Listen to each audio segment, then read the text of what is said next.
Sebuah video menayangkan lautan manusia yang menghadiri acara job fair di Cikarang, Kabupaten Bekasi, Jawa Barat, viral di media sosial. Dalam video yang beredar, terlihat lautan manusia yang sedang mengantre memadati kawasan bangunan yang menjadi lokasi job fair. Dalam video lainnya yang dibagikan oleh warganet di kolom reply, sempat terjadi kericuhan antar pencari kerja di lokasi yang sama. Kemudian, dalam video yang diambil dari lantai atas bangunan, terlihat para pencari kerja itu berdesakan di tengah ruang gerak yang sangat sempit, bahkan menempel satu sama lain. Berdasarkan kesaksian para warganet yang hadir, acara job fair tersebut sejatinya hanya menyediakan barcode bagi para peserta yang hendak melamar.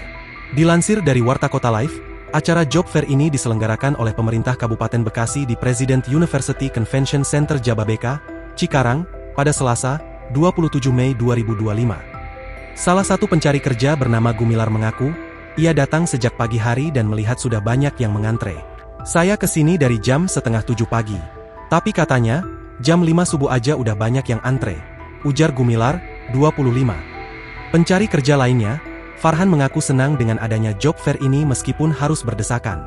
Ia berharap bisa bekerja karena sudah menganggur sejak lulus sekolah pada 2019 lalu. Udah lamar pas sana-sini pas lulus SMA belum keterima. Semoga kali ini bisa bekerja, katanya. Farhan berharap pemerintah lebih serius dalam membuka lapangan kerja. Dalam gelaran ini sendiri terdapat 64 perusahaan yang ikut serta, membuka 217 posisi lowongan kerja dengan total kebutuhan tenaga kerja mencapai 2.517 orang.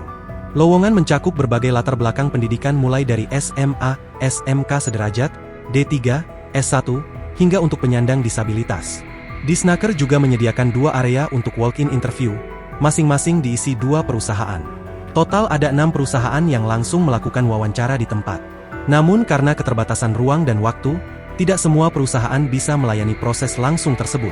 Sementara itu, Kabak SDM Polres Metro Bekasi, Kompol Endang Longla mengatakan bahwa sejumlah pencari kerja pingsan saat mengantre dan berdesakan. Ya, ada sejumlah pencaker pingsan, kami langsung bantu dan tangani, berikan pertolongan bersama tim medis, kata Endang, Selasa, dikutip dari Warta Kota. Endang mengatakan, pihaknya juga melakukan pengamanan sebagai upaya memberikan rasa aman dan nyaman kepada para pencari kerja. Dalam kegiatan pengamanan tersebut, personel Polwan tidak hanya bertugas menjaga situasi agar tetap kondusif, tetapi juga memberikan pelayanan kepada masyarakat. Download Tribun X sekarang, menghadirkan lokal menjadi Indonesia.